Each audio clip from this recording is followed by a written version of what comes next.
Well, hello everybody. I am back with some more Outer Worlds 2 gameplay. Today I want to talk about Skeleton Crew, mostly theories about where the show is going and what it might tie into down the road.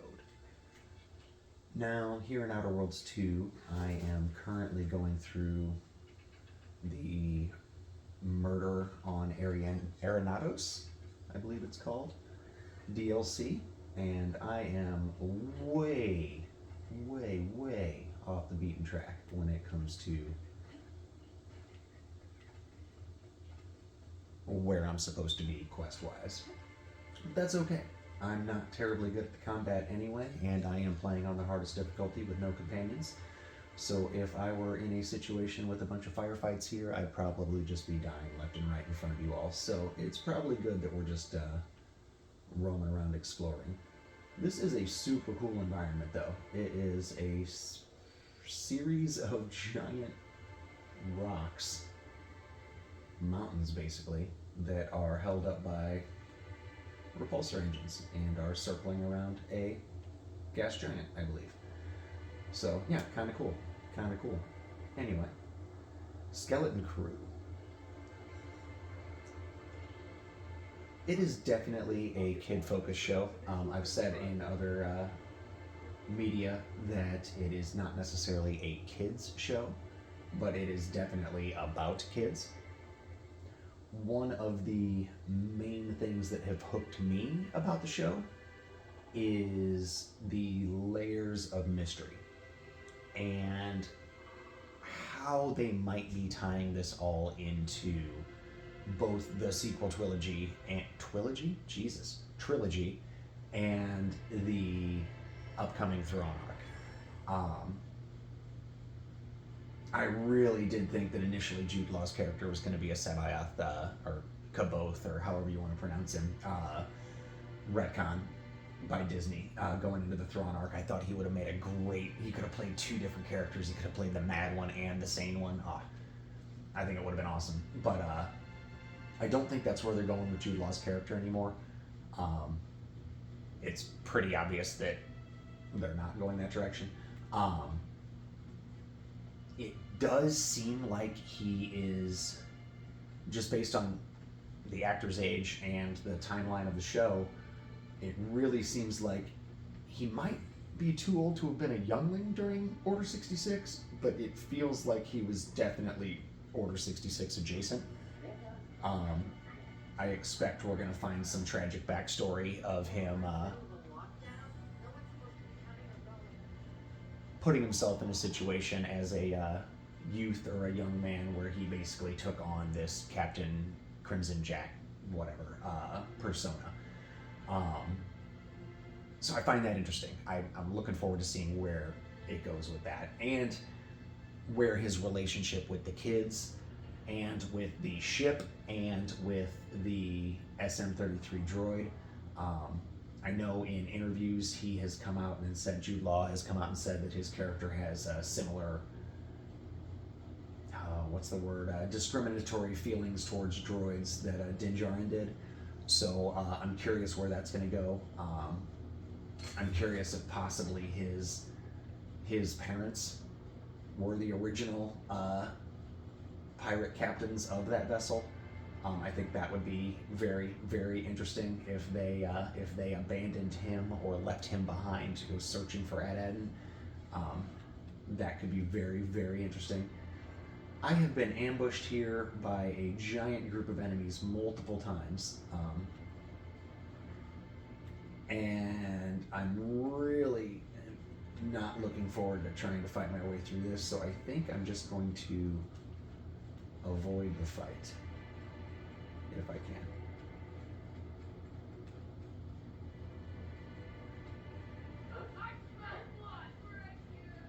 They usually don't follow you across these bridges. We'll see what happens. And yes, I know that's the coward's way out, but there's like 18 or 20 enemies in that little tiny area there. And if I shoot one of the dogs, I don't have any silenced weapons. If I shoot one of the dogs, I'm gonna get mobbed by all of them. And one of them's got one of those infernal sights that just one-shots me. I got one shot of there 3 or 4 different times. and it was never pleasant. So yeah, they already all turned back around. I might have to try and clear that on my way back. We'll see. But for now,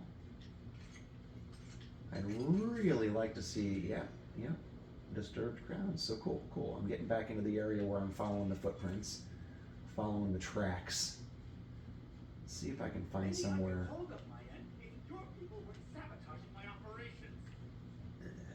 don't feel like talking to any of these people. This is DLC. I'm just looking to finish it out. Yep, can't manually save. Auto saves are few and far between. Kind of frustrating, but that's alright. Timeline discrepancies. These footprints match the shoes previously analyzed in the grand ballroom. There is a 110%. Other mysteries that are keeping me hooked on Skeleton Crew. SM33, Smee, the Treasure Island reference, the Hook reference, the Peter Pan reference, however you want to look at it. The way he's phrasing, I can't speak on no ad-atin, whenever he's asked about it. He's obviously been programmed to not speak about ad-atin. Similar to the way the young lady lead memory wiped her cleaning droid at home. They are a set precedent that was the case. He's being very coy with his phrasing. That droid definitely knows more than he's letting on, which does lead me to think that there might be some tie between him and Jude Law's character. I guess we'll see. If it turns out that he has like abandonment issues because SM33, abandoned him as a child or something I don't know, that'll be interesting, but we'll see what happens. AT-AT in itself is another huge mystery. Whether it's the Nebulous Supervisor, who I assume is some AI, or the Old Republic credits in mint condition, or a barrier that doesn't actually seem to block anything. It looks like just an Aurora Borealis that they could fly right through, so I'm assuming that's propaganda keeping them on the planet. My best guess is the details that we've been drip fed are mostly accurate, and that it was a Republic, not High Republic, but Old Republic, prior to the Empire, hidden world that probably was a mining world where they made their credits, is my assumption, because they mentioned the mines, the kids did. My assumption is the Empire has secretly taken control of it without them knowing. They still think they're part of the Republic. And my assumption is they'll be tying this into the sequel trilogy a little bit, and AT-AT will be the bankroller of the Exegol fleet that everyone was so, what the fuck, where'd these 2,000 giant capital ships come from? So I think having a secret hidden mining and printing press world will in some ways be used to explain away, to hand wave the exorbitant cost of building a giant fleet in secret the way the Empire or the New Order managed to do. So let's see. Let's just dump all of these into.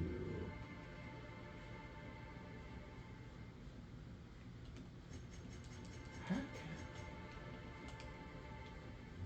Alright. So that's my assumption with AT-AT. I really do think that in many ways they are trying to use the upcoming Thrawn arc and this show to, and hell, they tried it with the Acolyte because they were going to bring in Plagueis. They're trying to not necessarily retcon, but add depth and add explanation and add meaning to the existing sequel trilogy that so many people had so many problems with.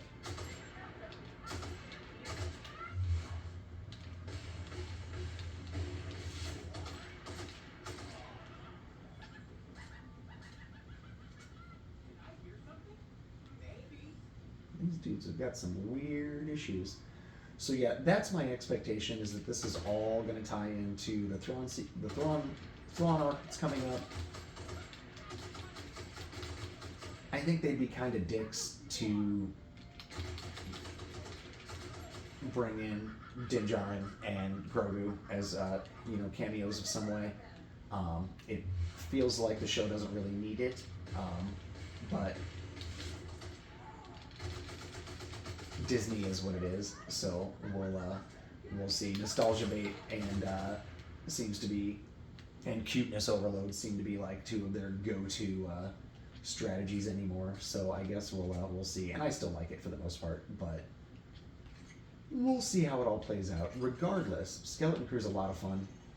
I wish more people were actually watching it. I hope that it becomes binge-worthy once the show is finished, or mostly finished.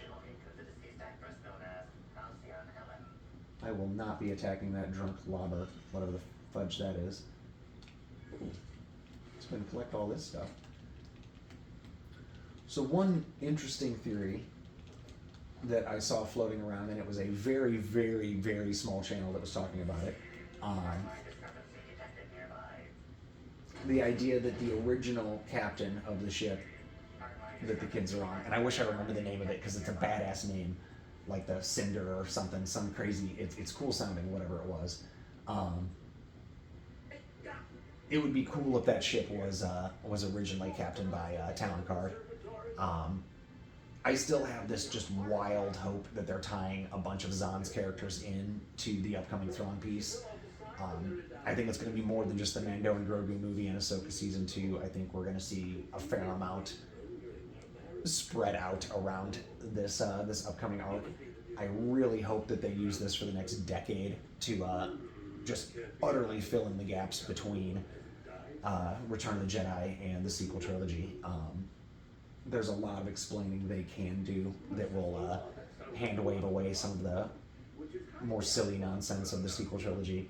And yeah, I feel like the mystery of the Skeleton Crew is definitely pointing us in a direction to where some of the other media that we've disliked collectively will make a little more sense. So anyway, episode 4 comes out tonight, Tuesday night, I guess. There's a lot of speculation we're going to see Din and Grogu. I really hope they don't go that route. I'd like to think that we're going to get some more of Jude Law's character's background. I'd like to think that we're going to get more of the parents back on Ad-Atten. Interestingly enough, I find their panic and their slow unraveling of the mysteries of their home to be as interesting as the kids in space part. So yeah, we'll see what happens. Right now, I'm following the footprints of Halcyon Helen. She was murdered in this poor world's on like live TV in this universe. So anyway, I'm hunting down her killer. We'll see where it goes. This device lets me track down footprints. Looks like she's just walking in loops at this point.